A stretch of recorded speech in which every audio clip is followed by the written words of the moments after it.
Bismillahirrahmanirrahim. Assalamualaikum warahmatullahi wabarakatuh. Alhamdulillahilladzi farda 'alaina as-siyam linakuna minal muttaqin. Wassalatu wassalamu ala Rasulillah afdhalil anbiya'i wal mursalin. Nusalli wa nusallimu alaihi afdhalas salatu wat taslim wa ala alihi wa sahbihi wa dzurriyyatihi wa ummatihi ila yaumiddin. Waba'd. Saudara-saudariku dimanapun Anda berada, bersyukur pada Allah Subhanahu wa Ta'ala, sampai detik ini kita masih diperkenankan oleh Allah menjadi bagian hamba-hambanya yang beriman. Dan di antara sekian yang beriman itu, alhamdulillah kita diberikan kesempatan oleh Allah dan diperkenankan untuk menunaikan siam Ramadan, khususnya di tahun 1443 Hijrah ini. Semoga puasa yang ditunaikan mendapatkan penerimaan terbaik di sisi Allah Subhanahu wa Ta'ala. Saudara-saudariku, mengapa kita mesti berpuasa? Apa yang penting di balik siam Ramadan ini sehingga Allah menurunkan kewajiban dan menanamkan dalam kewajiban itu pesan yang kuat agar menunaikan puasa dimaksud dengan cara yang sempurna, semampu yang bisa kita lakukan, bahkan lebih baik dibandingkan generasi terdahulu yang juga pernah menunaikan ibadah siam. Ketika perintah puasa diturunkan oleh Allah di hari Senin di bulan Sya'ban di tahun kedua Hijrah dengan turunnya surah kedua Al-Baqarah ayat 183 agar ibadah itu ditunaikan di bulan Ramadan, Allah berfirman, "Ya ayyuhalladzina amanu kutiba alaikumus siyam kama kutiba alal ladzina min qablikum la'allakum tattaqun." Hai seluruh orang yang beriman tanpa kecuali, mulai saat ini diwajibkan atas kalian menunaikan ibadah siam di bulan Ramadan nanti, sebagaimana generasi terdahulu juga mendapati kewajiban itu. Puasa ditujukan dengan harapan kalian semua dapat meningkatkan takwa. La'allakum tattaqun, diharapkan kalian semua dapat bertakwa. Itulah penutup dari ayat 183 surah Al-Baqarah yang memberikan kesan yang dalam kepada kita semua akan hakikat Ramadan, tujuan ibadah puasa. Jika ada yang bertanya, kenapa harus puasa? Apa pentingnya Ramadan? Maka Al-Quran menjawab, dengan menunaikan puasa Ramadan itu kalian memiliki peluang untuk meningkatkan takwa. Pertanyaan selanjutnya, apa itu takwa? Apa pentingnya takwa? Apa pengaruh takwa dalam kehidupan? Sehingga saking pentingnya takwa ini harus dilatih dalam ibadah Ramadan. Dan hadirnya Ramadan didesain untuk melatih pribadi kita agar menjadi insan yang bertakwa. Hadirin, takwa secara singkat adalah akumulasi dari karakter moral, kumpulan-kumpulan sifat baik yang hadir dalam jiwa setiap manusia, dan dari pancaran karakter moral inilah kemudian akan mengeluarkan sifat-sifat yang dieksekusi oleh bagian tubuh kita menjadi sikap yang mulia dari ujung kepala sampai dengan ujung kaki. Jadi mata kita akan melihat yang mulia bergantung kepada bagaimana kondisi jiwa kita memberikan instruksi kepada mata untuk menatap. Lisan kita bisa bertutur yang mulia, itu bergantung pada keadaan jiwa kita yang memberikan petunjuk kepada lisan untuk bertutur. Demikian telinga saat mendengar sampai ke ujung kaki saat melangkah. Pusat instruksi, pusat yang memberikan sinyal, pusat yang memberikan perintah kepada bagian tubuh kita untuk bersikap, bertindak, berperilaku yang baik, itu yang disebut dengan takwa. Karakter moral yang memberikan instruksi kepada bagian tubuh untuk melahirkan karakter kinerja. Ini yang dimaksud di Quran surah ke-91 Asy-Syams di ayat 7 sampai dengan 10 itu. Wa nafsin wa ma sawwaha fa'alhamaha fujuraha wa taqwaha. Qad aflaha man zakkaha wa qad khaba man dassaha. Dan aku bersumpah, kata Allah, demi setiap jiwa manusia yang disempurnakan penciptaannya. Menjadi sempurna jiwa itu saat roh masuk ke dalam jasad fisik setiap manusia. Ditiupkan sejak usia 4 bulan dalam kandungan itu. Berkembang sampai dilahirkan. Dididik, dirawat, dan mendapatkan pengaruh dari lingkungan.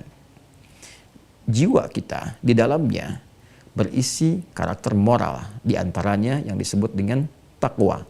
Fa'alhamaha fujuraha wa taqwaha. Takwa itu puncak akumulasi sifat baiknya, fujur adalah katalisnya. Di dalam takwa terkumpul semua sifat-sifat baik yang disebut khair itu. Kejujuran ada dalam jiwa takwa. Kesabaran berkumpul dalam takwa. Rendah hati hadir dalam takwa. Demikian seluruh sifat baik, sifat khair terakumulasi, tersimpan dalam satu bagian jiwa disebut dengan takwa. Sedangkan fujur itu katalisnya yang didesain untuk mempercepat sehingga sifat-sifat mulia itu bisa keluar. Dan bentuknya adalah lawan langsung dari sifat takwa. Jika di takwa ada jujur, maka di fujur itu ada dusta. Jika di takwa ada sabar, maka di fujur ada amarah. Jika di takwa ada rendah hati, tawadhu, maka di fujur ada sombong. Allah menciptakan amarah bukan ingin menjadikan manusia pemarah, tapi untuk mempercepat, melatih supaya sabar itu muncul ke permukaan. Bagaimana mungkin ditemukan sabar kalau tidak ditemukan amarah? Seperti tidak ditemukan bersih kecuali ada kotoran. Qad aflaha man zakkaha. Sungguh kecenderungan hidup manusia akan dekat pada kebahagiaan, ketenangan, ketentraman, kesuksesan ketika mampu menyucikan keadaan jiwanya itu sehingga yang keluar itu selalu sifat baiknya, takwanya. Mencuci bukankah menghilangkan kotorannya sehingga tampil bersihnya? Jadi kotoran itu desainnya hadir untuk menghadirkan bersih. Karena tidak mungkin mencuci itu dilakukan, bersih itu muncul kalau nggak tampak kotoran sebelumnya. Karena itu diciptakan kotoran bukan ingin membuat satu benda menjadi kotor, bukan. Tapi sesungguhnya menjadi tanda agar kebersihan itu bisa lahir. Fujur, sifat-sifat kontrasnya, sifat-sifat yang terlihat nampak seperti negatifnya, tercipta bukan untuk menjadikan manusia memiliki sifat negatif, berperilaku yang negatif. Tidak, tapi lebih kepada untuk menjadi katalis takwa supaya ia muncul ke permukaan. Karena itu berbahagialah siapa yang bisa melihat hal-hal yang terlihat seperti buruk di hadapannya negatif dengan cara pandang melatih yang baiknya supaya muncul. Jika melihat yang sedih, cari lawannya untuk menggembirakan. Jika ada yang cemberut, cari lawannya untuk memberikan senyuman. Jika ada terlihat nampak perbuatan dusta, itu sinyal bagi kita untuk menampakkan kejujuran. Demikian selanjutnya. Maka siapa yang mampu mengoptimalkan sifat takwa ini, mengeluarkan semua sifat-sifat baik dalam nafasnya, ditembuskan pada kolbunya, diteruskan pada sodrunnya, lalu ditembuskan kepada akalnya yang sepersekian detik diinstruksikan kepada seluruh bagian tubuhnya. Dari jiwa yang baik itu ditembuskan ke mata, maka mata akan memandang yang baik-baik saja. Ketika yang dipandang tidak baik, mata segera berpaling atas instruksi dari jiwa takwanya. Lahir diinstruksikan ke pikirannya, maka ia akan berpikir yang mulia-mulia. Tidak ada pikiran jelek dalam pikirannya, dalam benaknya, yang terfikir konstruksi semua kebaikan-kebaikan. Karena itu yang dilahirkan adalah ide-ide kreatif, solusi-solusi dalam kebaikan, hal-hal yang bermaslahat, hal yang menghadirkan harmoni. Demikian turun ke lisannya sampai dengan ujung kakinya. Singkatnya, dimanapun insan ini, manusia ini beraktivitas, menempat, bergaul, dan membawa spirit takwanya, karakter moral yang mulia itu, maka semua karakter kinerja yang nampak dari ujung kepala sampai ujung kakinya dipastikan dengan izin Allah akan tampil mulia. Itulah sebabnya banyak di dalam Al-Quran interaksi kehidupan kita, baik dalam konteks ibadah kita menyembah Allah Subhanahu wa Ta'ala, pun demikian dalam konteks interaksi sosial, hubungan dengan makhluk. Spirit takwa seringkali dimintakan oleh Al-Quran untuk ditampilkan ke depan. Quran surah ke-49 Al-Hujurat misalnya, bagaimana kita diberikan arahan oleh Al-Quran untuk menampilkan spirit takwa dalam berkehidupan sosial. Ya ayyuhan nasu, hei semua manusia, inna khalaqnakum min dzakarin wa untha. Dengan keagunganku, kata Allah, kami ciptakan kalian, ada yang laki-laki, ada yang perempuan. Manusia ada lelaki, ada perempuan. Wa ja'alnakum syu'uban wa qabaila lita'arafu. Dan kami jadikan pola hidup kalian itu bersosial, tersusun dari komunitas-komunitas. Qabail, ada suku-suku. Syu'ubah, ada komunitas dari RT, RW, desa, kelurahan, kecamatan, kabupaten, provinsi, negara, sampai beda benua. Semua itu didesain oleh Allah lita'arafu, supaya kalian membangun harmoni, saling mengenal.